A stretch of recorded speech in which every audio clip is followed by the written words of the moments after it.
Hello, I'm talking about zero emission zones in the context of the REVEAL project, a Horizon 2020 project on urban access regulations with 6 cities around Europe and also Jerusalem.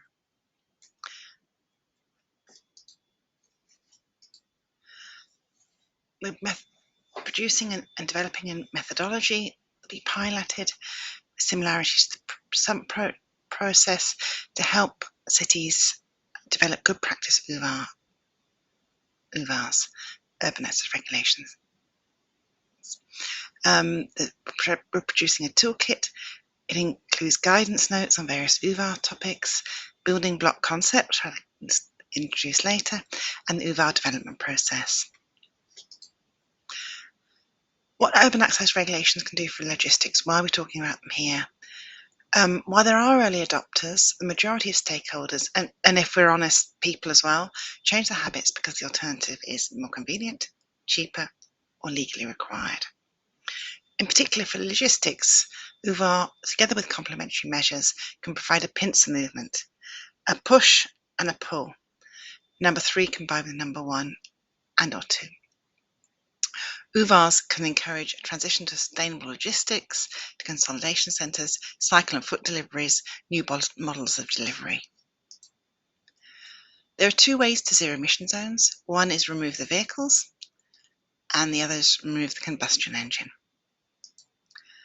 And there are 2 ways to remove the engine: spatial interventions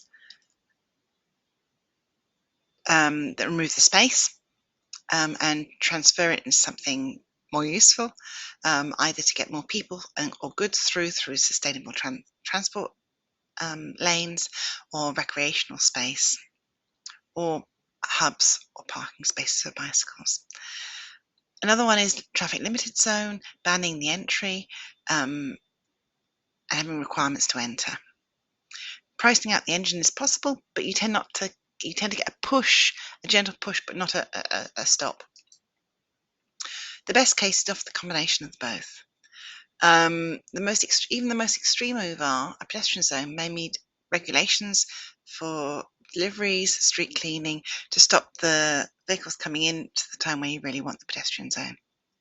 So first, reduce the vehicles just to those that you really need or really want, and then the vehicles that are able to enter need to be zero emissions.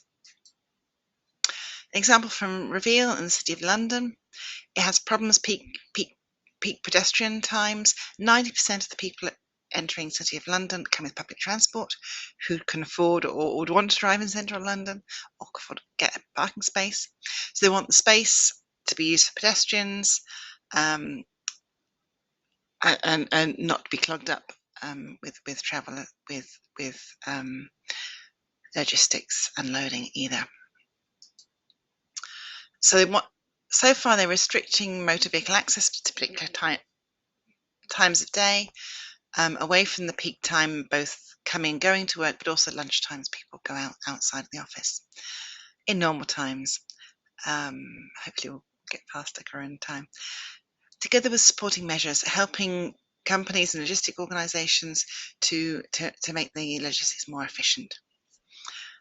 And they're developing a zero emission zone, also looking at geofencing, what that can bring. They started out wanting a zero emission zone, and they realised first to reduce the number of vehicles, give more pedestrian space, more cycling space, and then require those allowed to be in to be zero emission. They've combined the bans with bollards, spatial interventions, one-way streets or bollards to make the flow on the streets that are allowed transport or vehicles to be smoother, and it achieves the goals better, that combination. The geofencing, looking at speed assessment and switching plug-in hybrids to electric vehicles.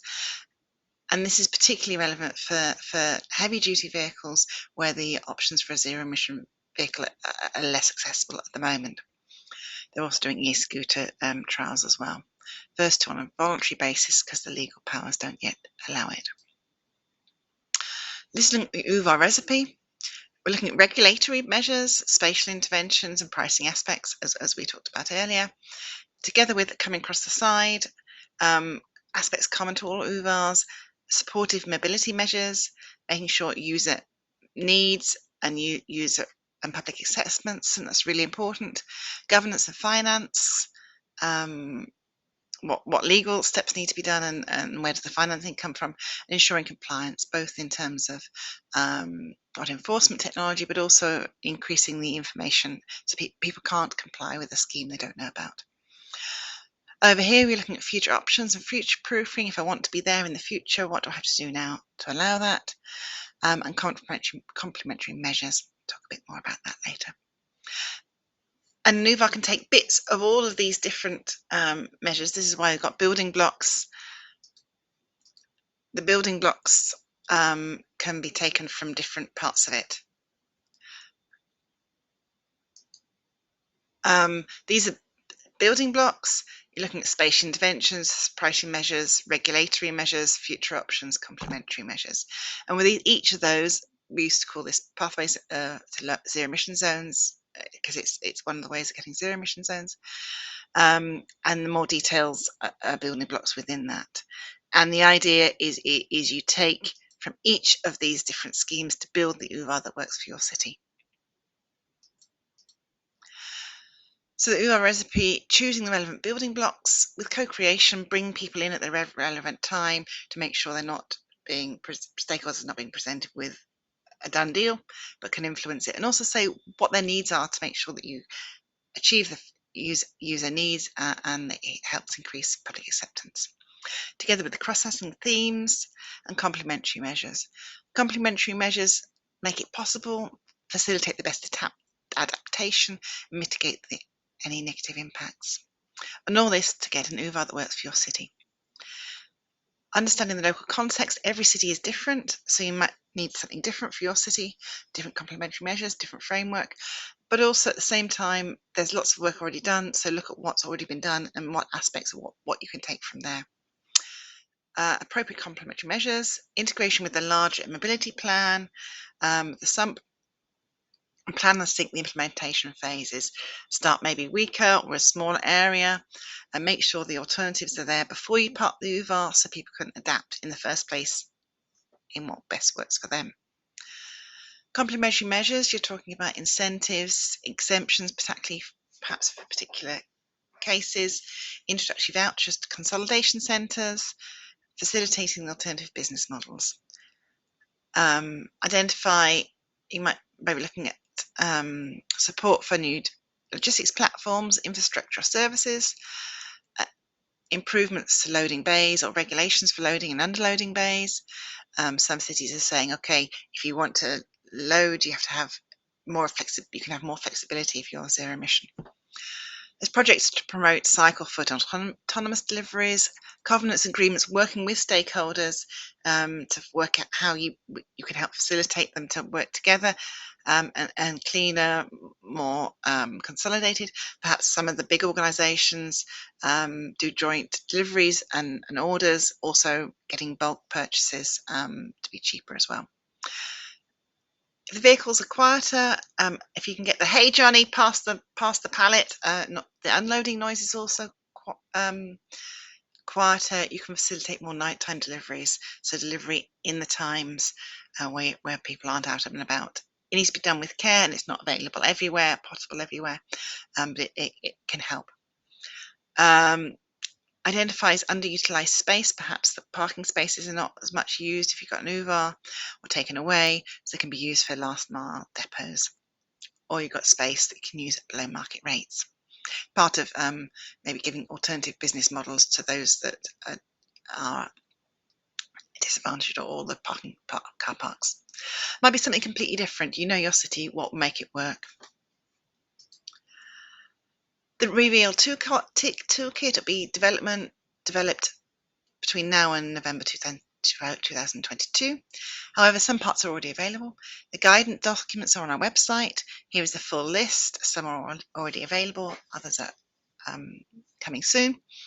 We have webinars to help explain some of the things like the development process, and other aspects will be available. Sign up to keep posted.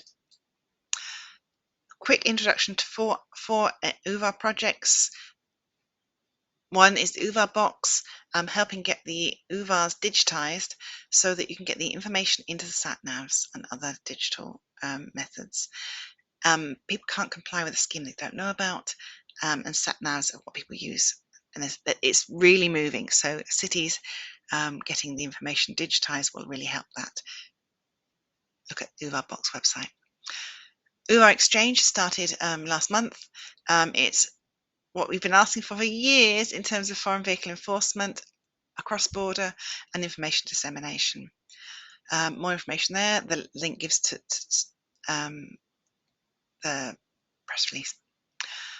I'm talking a lot about UVAR Reveal project. This is the website for more information there. This is my project, urbanaccessregulations.eu. Lots of information on the UVARs that exist in Europe. Have a look. Thank you very much. I hope this was useful. Good luck. Bye.